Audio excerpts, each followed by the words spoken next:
Hello guys, welcome back to our channel. Episode ആരംഭിക്കുമ്പോൾ കാണിക്കുന്നത് നെല്ലിശ്ശേരിയാണ്. എന്താണെങ്കിലും ഞാൻ ഈ ചടങ്ങ് നടത്തുമെന്ന് സച്ചി പറയുമ്പോൾ ഇപ്പോൾ 3 പേരെ മരിച്ചിട്ടുള്ളെന്നും ഇനിയും ഈ ചടങ്ങ് നടത്തുകയാണെങ്കിൽ മരണസംഖ്യ കൂടുതൽ ഉയരുക മാത്രമേ ഉള്ളെന്നും അവന്തിക പറയുമ്പോൾ അനാവശ്യം പറയരുതെന്ന് പറയുകയാണ് സച്ചി. ഞാൻ എന്ത് അനാവശ്യം പറഞ്ഞെന്നാ നീ പറയുന്നത്? എൻ്റെ നന്ദേട്ടൻ്റെ കിടപ്പ് തന്നെ നീ ഒന്ന് ആലോചിച്ച് നോക്ക്. അർച്ചന തന്നെ പറ, ഇപ്പോൾ ഇങ്ങനെയുള്ള സാഹചര്യത്തിൽ ഈ ചടങ്ങ് നടത്തണം എന്ന് തന്നെയാണോ നിൻ്റെയും ആഗ്രഹം? ഇത് കേൾക്കുന്ന സച്ചി പറയുകയാണ്, നിങ്ങളെല്ലാവരും കൂടി പറഞ്ഞു പറഞ്ഞ് അവളെ ധർമ്മസങ്കടത്തിലാക്കണ്ട. ഇത് കേൾക്കുന്ന അർച്ചന സച്ചിയെ വിളിച്ച് മാറ്റി നിർത്തി പറയുകയാണ്, സച്ചിയേട്ടാ, എനിക്ക് വേണ്ടി നിങ്ങളിങ്ങനെ വഴക്കുണ്ടാക്കരുത്.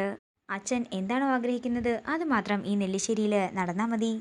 അച്ഛനെ വിഷമിപ്പിക്കുന്ന തീരുമാനങ്ങളൊന്നും തന്നെ നമ്മൾ എടുക്കാൻ പാടില്ല. സച്ചിയേട്ടൻ മുറിയിലേക്ക് പോയിക്കോ, ഞാൻ വരാമെന്ന് പറഞ്ഞുകൊണ്ട് അർച്ചന സേതുവിൻ്റെ മുറിയിലേക്ക് ചെല്ലുന്നു. അതേസമയം നടന്ന കാര്യങ്ങളെല്ലാം ഓർത്ത് ആകെ തകർന്ന അവസ്ഥയിൽ ഇരിക്കുകയായിരുന്നു സേതുമാധവൻ. തുടർന്ന് അർച്ചന സേതുവിന് മരുന്ന് കൊടുത്ത് പോകാനൊരുങ്ങുമ്പോൾ സേതു പറയുകയാണ്, മോളെ, അച്ഛൻ അങ്ങനെ പറഞ്ഞത് നിങ്ങൾക്ക് വിഷമമുണ്ടാക്കിയെന്ന് അച്ഛനറിയാം. പക്ഷേ ഇതൊരു കുടുംബമാണ്. ഓരോ കാര്യങ്ങളും ഇവിടെ പല രീതിയിലായിരിക്കില്ലേ ബാധിക്കുന്നത്. വളകാപ്പ് ചടങ്ങ് നടത്തേണ്ടെന്ന് അച്ഛൻ പറഞ്ഞത് എന്ന് പറഞ്ഞുകൊണ്ട് സേതു പറയാൻ ആരംഭിക്കുമ്പോഴേക്കും അർച്ചന പറയുകയാണ്, ഇത്രയും പ്രശ്നങ്ങൾക്കിടയിൽ ഈ ചടങ്ങ് നടത്താൻ എനിക്കും ഒട്ടും താല്പര്യമില്ല അച്ഛാ.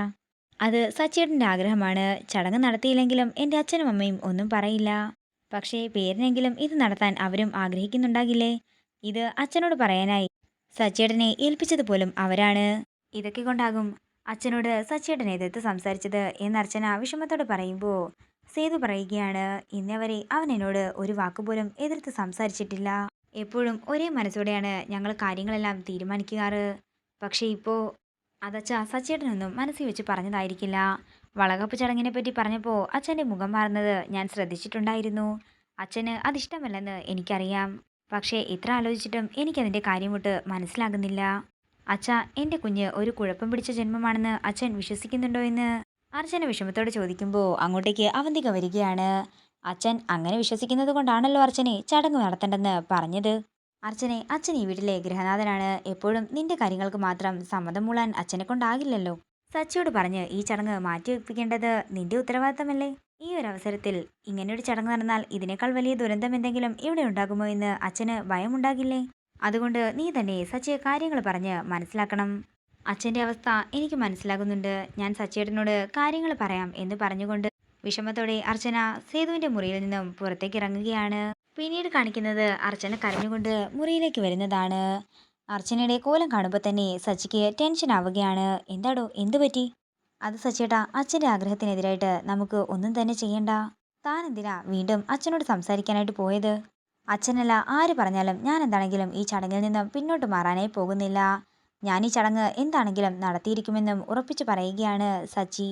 അച്ഛനോടും അമ്മയോടും ഞാൻ സംസാരിച്ചോളാം സച്ചിയേട്ടാ, തൽക്കാലം ഈ ചടങ്ങ് വേണ്ടെന്ന് അർച്ചന പറയുമ്പോൾ ഈ കുഞ്ഞിൻ്റെ അച്ഛനും തൻ്റെ ഭർത്താവും അവരുടെ മരുമകനുമായ ഞാൻ എന്താണെങ്കിലും ഈ ചടങ്ങ് നടത്തിയിരിക്കും. എൻ്റെ കുഞ്ഞിനോട് എനിക്ക് ചില കടമകളൊക്കെയുണ്ട്.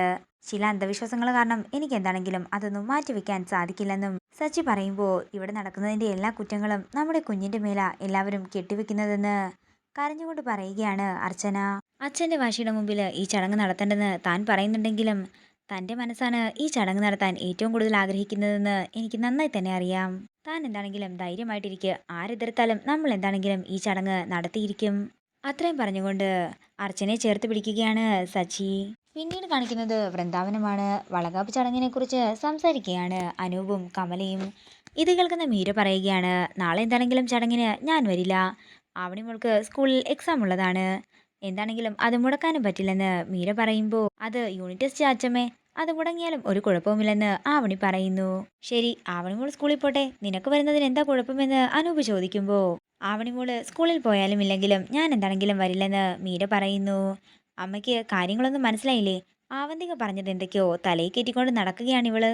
തുടർന്ന് വളകാപ്പ് ചടങ്ങിന് താൻ വരില്ലെന്ന് പറഞ്ഞ് തർക്കിക്കുന്ന മീരയെ കൊണ്ടുപോകുമെന്ന് തർക്കിക്കുന്ന അനൂപിനെയും കാണിച്ചുകൊണ്ട് ഇന്നത്തെ എപ്പിസോഡ് ഇവിടെ തീരുകയാണ്. വീഡിയോ ഇഷ്ടമായെങ്കിൽ മറക്കാതെ ലൈക്ക് ചെയ്യുക, ഷെയർ ചെയ്യുക, കമൻറ്റ് ചെയ്യുക. കൂടുതൽ സീരിയൽ അപ്ഡേറ്റ്സിനായി മറക്കാതെ സബ്സ്ക്രൈബ് ചെയ്യുക.